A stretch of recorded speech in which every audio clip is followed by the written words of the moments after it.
Il est temps néanmoins d'ouvrir aujourd'hui une nouvelle étape.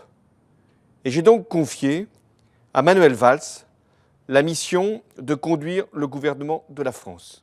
Jean-Marc Ayrault aura tenu presque 2 ans au poste très exposé de Premier ministre.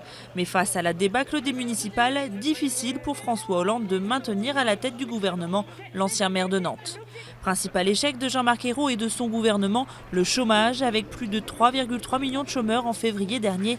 Le marché de l'emploi s'enlise depuis 2 ans et ce malgré des aides comme les emplois d'avenir ou les fameux contrats de génération.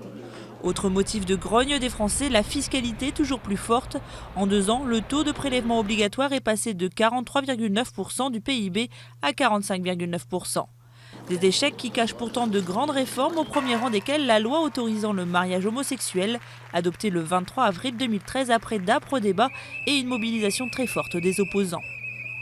Autre victoire du gouvernement Ayrault, une réforme des retraites passée en douceur, sans mobilisation d'ampleur, malgré l'allongement de la durée de cotisation, et ce, notamment en créant un compte pénibilité pour les métiers difficiles. Autre grand leitmotiv du gouvernement Ayrault, la loi sur le non-cumul des mandats, qui entrera en vigueur en 2017. Du côté des réformes sociales, le revenu de solidarité active a été réévalué et les tarifs sociaux de l'électricité et du gaz ont été étendus à 4 millions de foyers. Mais les successions de couacs de bévues au sein même du gouvernement, au premier rang desquels le scandale Cahuzac, ont fragilisé la crédibilité d'un gouvernement qui n'aura finalement jamais réussi à imposer sa légitimité.